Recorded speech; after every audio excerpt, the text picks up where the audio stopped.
A world of beauty for beautiful youth. A world of beauty for beautiful youth. Black woman, mother of my earth. Black woman, you gave me birth. You can truly see what's in me. You can help me be the best that I can be. You feed my fire when I'm on the wire, keeping me calm when it's getting higher. Sweet like sugar and hot like wine. Always keeping you on my mind. Giving my life a new light to reach for. Giving me so much, how could I ask for more? Keeping us tight when we're getting loose. The darker the berry, the sweeter the juice. Black woman. A world of beauty for beautiful youth. A world where black women can bathe, naked and unashamed, naked and unashamed, naked and unashamed, naked and unashamed. They are really beautiful. You started off just a little girl, give them the power to change the world. And though some of your ways to man are odd, you're all the proof that there is a God. Black woman, you're all the mother of all. Black woman, you stand so firm and tall. And as you aged, my body and soul, you became more beautiful. You are the future, you are the wisdom that the evil forces tried to hide. But no longer will you be hidden. In my jungle, you always will exist. Your wish is my command. Your command is my wish. And the job of a man is to respect and protect. Be fruitful and multiply. Black woman. Greetings, peace, and love. Welcome again to the NEPPC podcast. I'm Brother Frank, and I'm with former political prisoner Abdul Haq Islam. Today we start this episode and this month, rather, recognizing the power of the woman. The international, as we celebrate International Working Women's Month, we focus on Reverend Joy Powell and her commitment to advancing her people and her ability to do that, and her sacrifices to do that led her into her current situation, which is incarceration.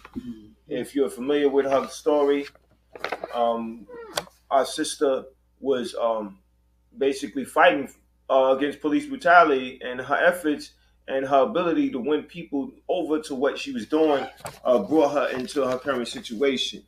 And she's been given 25 to life. She continues to claim her innocence, and we express solidarity in her innocence by doing what we're doing, by giving her the opportunity to be heard. And we give her the opportunity to be heard through our commitment to producing a podcast episode. If this is your first time hearing our podcast episode, please subscribe to our YouTube channel, NEPPC. Please share with at least 10 people. Our Cash App, Sefu Sankofa, SEFU SANKFOFA. Donate $1. For those who had made a contribution of $1, we appreciate that. What we're trying to do is get a better camera for our podcast. You know, we want to put more effort into giving you the best quality, just as our women did historically. The Harriet Tubmans, the Fannie Lou Hamers, the Sojourner Truths, those who understood that there was a wrong that needed to be addressed, and that wrong, when it's addressed and it wins over people, can end in serious consequences for them. It could mean incarceration, it can mean torture, and it can mean death. Well, we salute our martyrs, and we salute our political prisoners. And we salute them more than just saying we respect or salute them. We do it in practice by organizing efforts to make sure that their sacrifices are not in vain, to make sure that when they go to the board, they have as much support from taxpayers as possible, by continuously talking about them, by continuously putting out information about what they have been doing and what they continue to do, and make it known to any people anywhere that we must not ignore them. Brother Abdul Haq. Peace and love, beautiful people out there. We are in a very, very critical month, as Comrade Joy Powell said.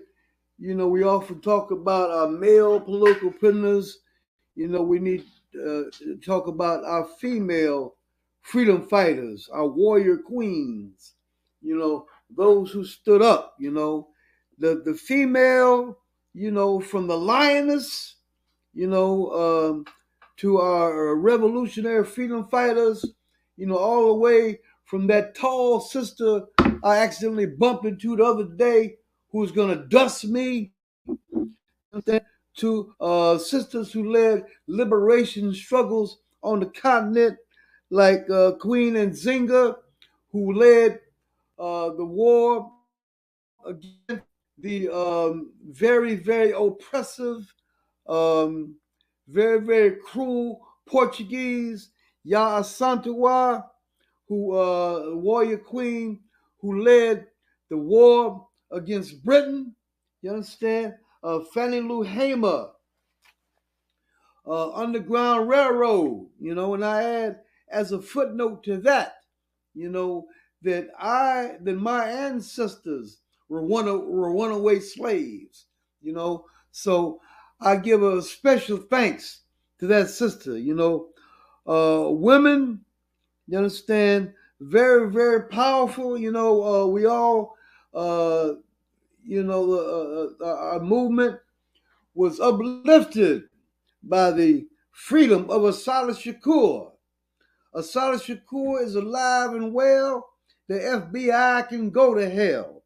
Asala Shakur, Black Liberation Army soldier, who are related, the power in the people that she worked with, as a member of the Black Panther Party and the Black Liberation Army, doing the work for the community, and she relates that it was impossible for her to get justice through the system. The only way that she got justice was by being liberated. You understand? And she is now free in Cuba. A very, very uplifting act for the Black community. Sister Winnie Mandela. We love her. We have much gratitude for her and her leadership in the freedom struggle in South Africa, and her dedication, and her emphasis on guerrilla warfare, going to the bush, fighting for the freedom, So we got some very, very powerful sisters, in our history, and we must give them the due respect.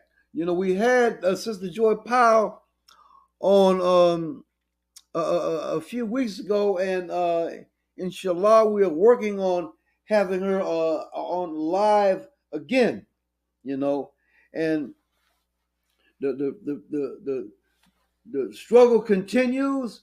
Right now, as members of the NEPPC, and me and Frank, members of the December government, we give respect to Sister Viola Plummer, a freedom fighter who was a political prisoner, who now is chairperson of the December 12th movement, a Black liberation organization that fights on many, many fronts for the human rights of Black people, So women, beautiful Black women, super women, we salute you this month and all month.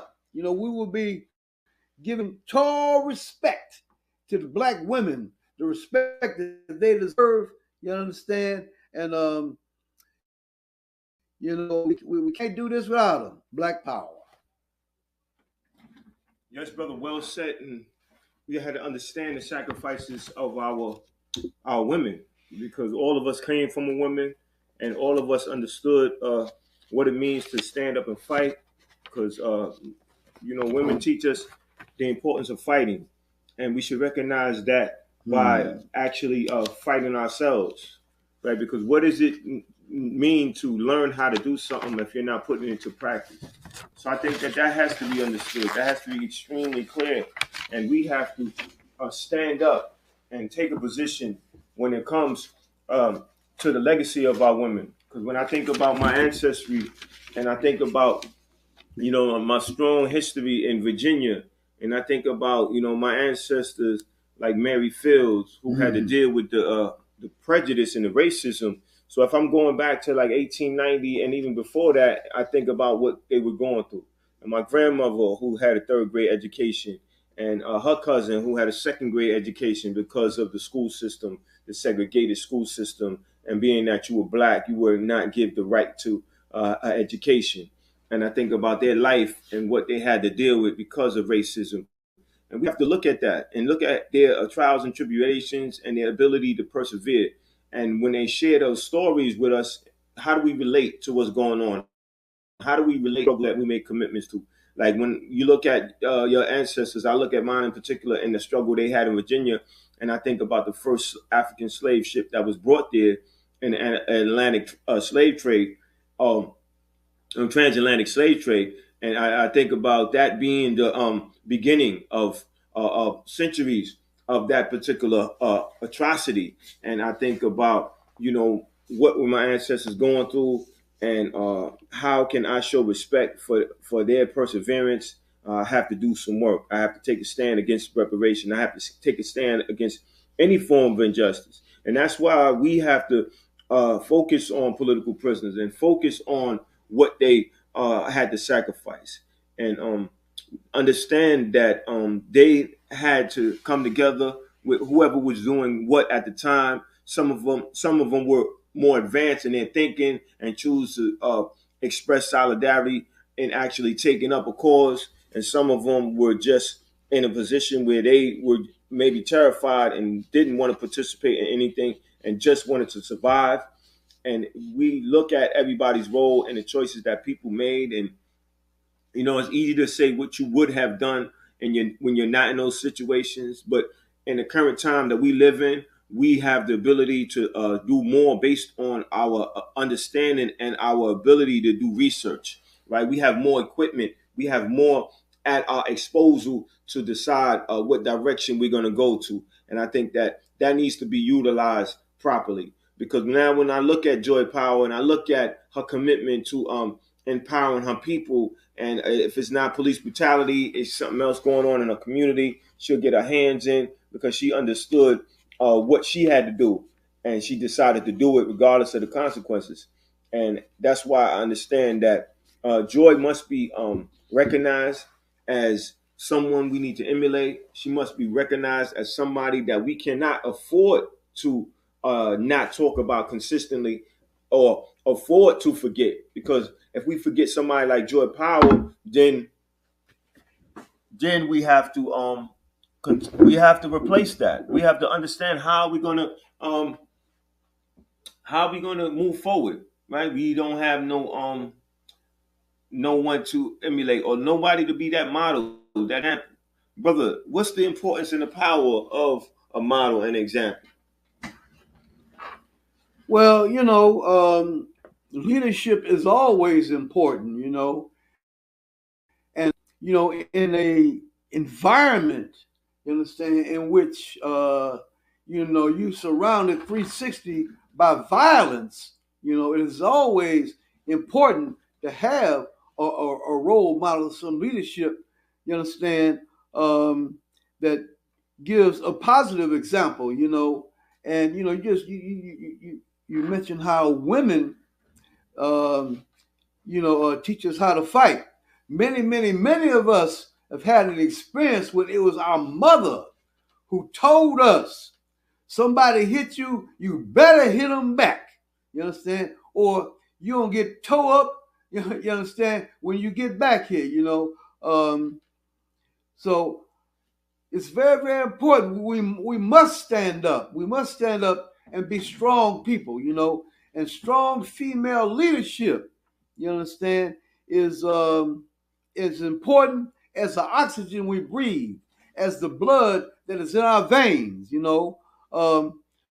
We salute the Queen Mothers who led the liberation wars against the very, very cruel, the very, very inhuman European invasions, and this continues, you understand, to give us strength today.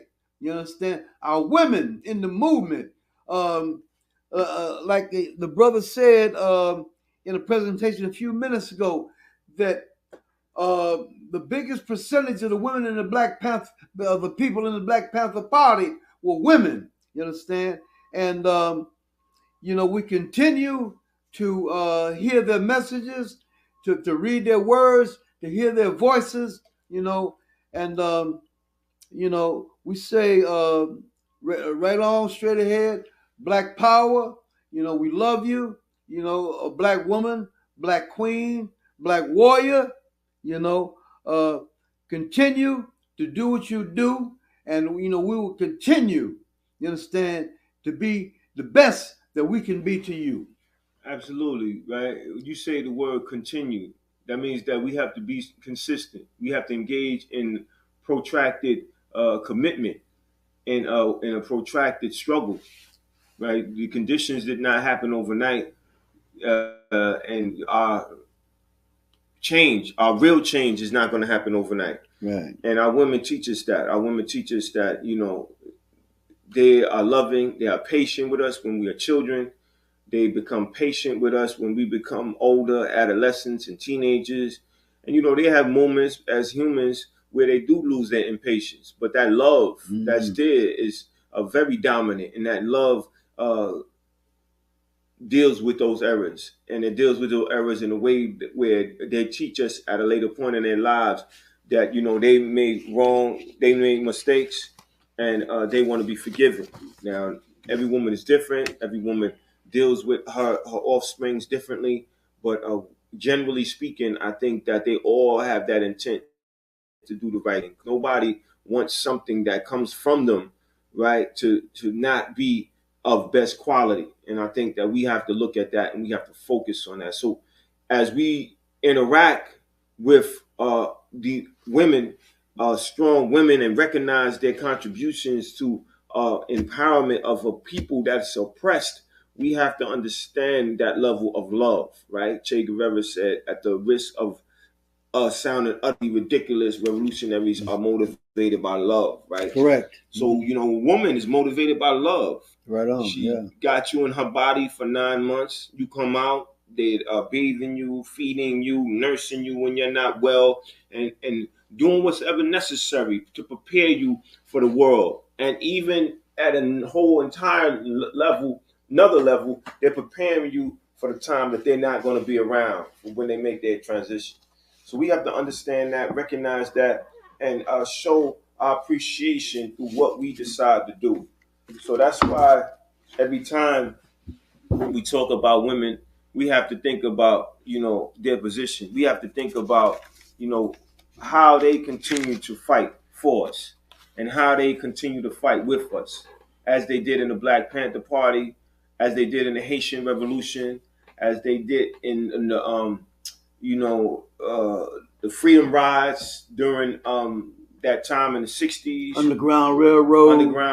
Wherever we were going to war, we were struggling, there was a woman there. And I think that we need to recognize them seriously during this month. Today is only the second day of International Working Women's Month. We focus on joy, and we focus on political prisoners. So she's pretty much is going to be the guide for this month as we commit ourselves to the next 3 episodes on International Working Women's Month. And we focus on women. We're going to be spearheaded by the example of Reverend Joy Powell. That's why I said the unbroken spirit of Reverend Joy Powell, because that spirit represents being unbroken. And that's what George Jackson was talking about. Regardless of what, they're not going to count me amongst the broken men. Because he was incarcerated with thousands of people and seeing these people being broken. And he decided that it was not going to be like that. And I think all our political prisoners need to be that strong, fine example of what we need to strive to be, which is unbroken. I took the train today. I seen another person, another victim of the atrocities in the society as manifested by this person's poor mental health. And this person was without a shirt, barefooted, and talking to themselves. And that's becoming too common, and we have to examine the society as it is and decide, what transition we need to make. We need to make a transition that is going to empower the working class people, the proletariat, the people who understand what's really happening. And once the power is in their hand, then these problems, they will not be overnight, but a great reduction would occur immediately because of who would be empowered and who would be in control of the necessary resources needed to address these issues. So, as we go through International Working Women's Month, we have to understand, what this really means. What are we trying to get out of it? Do we want to be in a position to answer questions to trivia games, and where we win a prize because we got the right answer, or we want to be further informed and further committed to producing a reality that is better than the one we currently have? And the only way that's possible is by us learning from our history, studying examples of sacrifices and committed. And speaking of sacrifices and committed, we want to take the time out to salute our brother Sugar Ray, who just started his campaign, 14-day hunger strike for the acquisition of a particular building in Long Island City that's going to address the issues that he's standing on. I know that we're not with him right now physically, but we are with him in spirit, and we're going to do all we can to support this brother. So our brother Sugar Ray, we're with you, and we're going to continue to share your message. And we salute that brother tremendously, because whenever it came to our campaign to free our political prisoners, he always gave us a platform to speak on. So, brother, when we talk about women, and we talk about their sacrifices and their commitment, and we talk about the need to follow their example, how do you think teachers and people of faith should commit themselves to teaching about women during International Working Women's Month? Well, we should talk about righteousness. We should talk about justice, not oppressing our sisters, to be protectors, you understand, to honor motherhood, you understand, um, the beauty of woman, you understand, and as a gift from God, you understand, one who must be held in high esteem, and not misused and abused, and to approach the woman, properly. We could say, as an analytical aside, that a lot of the things that men do, like showing off, a lot of things that men do, to obtain money and stuff like that, it is to attract a woman. And the woman has the power to let the man know, that she will not accept someone who is an enemy or oppressor of the people, that she must set standards, you understand, a brother who stands up for the people, who fights for the people, who loves the people, who is fair and just, in his relationships with the people and with one another, we are especially attracted to Sister Joy Powell, Reverend Joy Powell, Pastor Joy Powell, in the work because, leading campaigns to stop the insane violence that we inflict on one another. As members of the December 12th movement, we also have a Stop the Killing campaign, um, which is in line with the work that Sister Powell was doing. Also, we have been involved for decades in campaigns against police brutality. And in Sister Joy Powell's case, the police told her that she was a target, you know, and so they framed her. The sister's innocent and needs to be free, and we need to respect all women, you understand, and uplift the black woman, you understand, to, to make her feel beautiful, to make her understand her worth, you understand. When you have a mate, you understand, be good to her, be kind, be tender, you understand, be considerate, be understanding, you know, um, and share revolutionary love with your sister, you understand, and build a family and a foundation for black power, you understand, and fight with your sister to free all political prisoners. Absolutely. We have to fight with them. We have to fight for them. We have to have conversations. We have to make sure we write our political prisoners. Right, Joy Powell. Right, Imam Amil Alameen. Jamil Alameen. Formerly known as H. Rap Brown. Yes, thanks for the correction. At this point, I should know his name like the back of my hand. So it just, it's a flip of the tongue. But this is what we do. We have conversations to correct each other. We have conversations to make each other stronger. And I think that that's what the focus need to be on. How do we make each other stronger? How do we further commit ourselves to freeing our political prisoners? I think one of the things that we have to start doing more of is encourage others to write our political prisoners. Once you write a political prisoner, you have a personal relationship.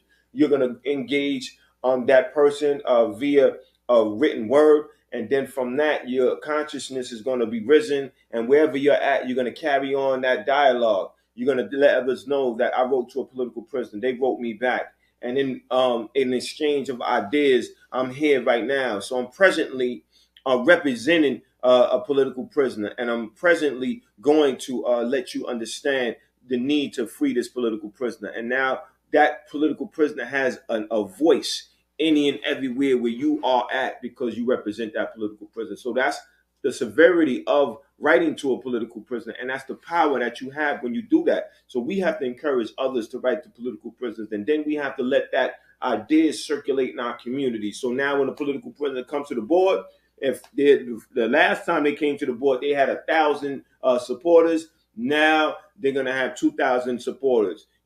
If each one of those people who supported the release of that political prisoner got one person to follow their example, and imagine they got 10, that means it go from 1,000 to 10,000. So we gotta look at that. We gotta be calculated in our effort to free our political prisoners. So any and everything that we do, we have to do from a perspective of, I want results at some point. I want to maximize my ability or the possibility to produce the optimum result that's going to produce the reality that I want. And that's the seriousness when it comes to our political prisoners. And that's why we got to be further focused. In fact, we got to be razor sharp focused when it comes to our political prisoners, because nobody will free them but us. As Sundiata says, the state don't free political prisoners, the people do. The taxpayers. We're taxpayers, right? They build these prison systems, this prison industrial complex system through tax dollars. So the only way they're going to free it is by the demand of the working people, the demand of the taxpayer. So we have to be further fueled and invigorated by the International Women's Month, because what does that mean to celebrate a person, working class, a person who is the primary focus for what capitalism is able to empower itself through is the effort and the power of the labor force, the power of the working class. So we have to understand that whole system, and we have to break it down as sharp as possible so we could understand the power that we truly have, right? The power we truly have is our labor. So that's why this month is very important that we study hard. It's very important that we have serious dialogue. We reduce distractions and we can't eliminate them. And we start valuing time. Be time sensitive. So you know that what you need to stand for and what's your purpose. Brother, you were incarcerated. You had exchange of words with people who supported you. You understood the utilization of time appropriately. So, brother, what would you tell people who are wasting time and who are distracted? You know, Reverend Joy Powell, we know that while she's incarcerated, she's making herself stronger, as you did, brother. So, how did you properly utilize time, and how would you tell like the people who are currently being distracted by way too much information being given to them? Well, in prison, you know, a lot of people call the penitentiary the university. You have one thing you have is plenty of time, which you shouldn't waste. You know, your time should be spent in self-education. You know, the knowing what subjects to read will benefit your personal situation. You know, history being one. You know, study the philosophers, especially the black philosophers. Study the philosophy of liberation, you know, and breaking free. You understand? You know, become very, very well versed. You understand in all those that the people need to be free. You know, don't waste your time. You know, in senseless, you know, non-essential activities. You know, focus on the priorities. You know, with the objective of when you have time to study to give yourself like I did. I gave myself a PhD when I was in prison because the college programs was cut out. So through my independent study, I gave myself, as the brother said, Dr. King's father, he said, the PH of D. He said, I don't has the PH of D, but I teach peoples who has the PH of D. You know, so learn about life. You know, learn about wisdom. You know, how to live organized life, organized existence, to set goals and objectives. You know, and the very, very high energy. You know, in a revolutionary level of energy, pursue those objectives which lead the people to be free. All right, so we said what we needed to say for the duration that we committed ourselves to producing another episode. We ask that you hit the like, please share with at least 10 people, subscribe to our YouTube channel, NAPPC. Let's increase that viewership, those subscribers, so we can amplify our message. Check out our brother, our comrade in the struggle to produce Sugar Ray. Real Change, Sugar Ray. Sugar Ray. Check him out. Check out his website. Subscribe to his YouTube channel, and support the brother. He's doing some good work. And what's the call? Free 'em all.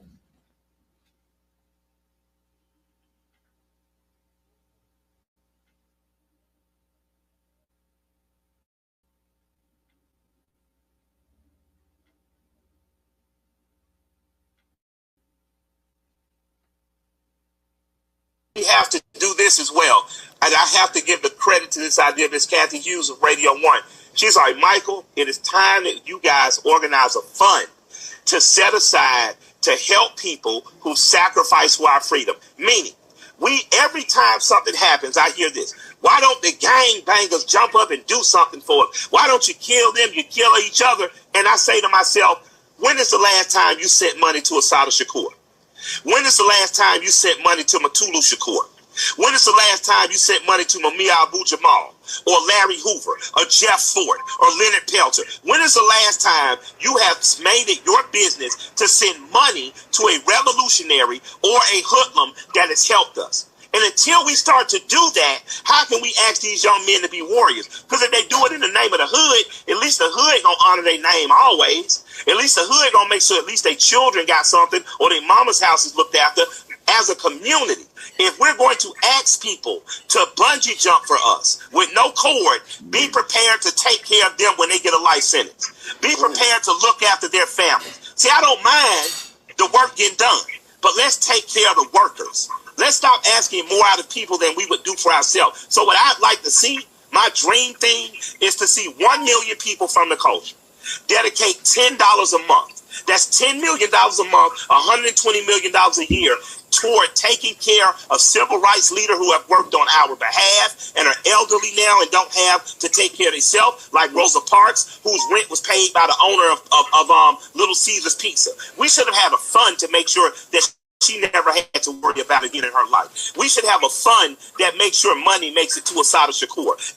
And Matulu Shakur has legal representation and food. And Leonard Peltier, who has diabetes in jail, can get insulin taken care of. And until we start doing it, $10 a month is about what you pay on a couple fast food restaurant visits. So if 1 million of us do that for the rest of our life, look at how well we'll be taking care of the people that we're asking to sacrifice on our behalf. I agree. And recently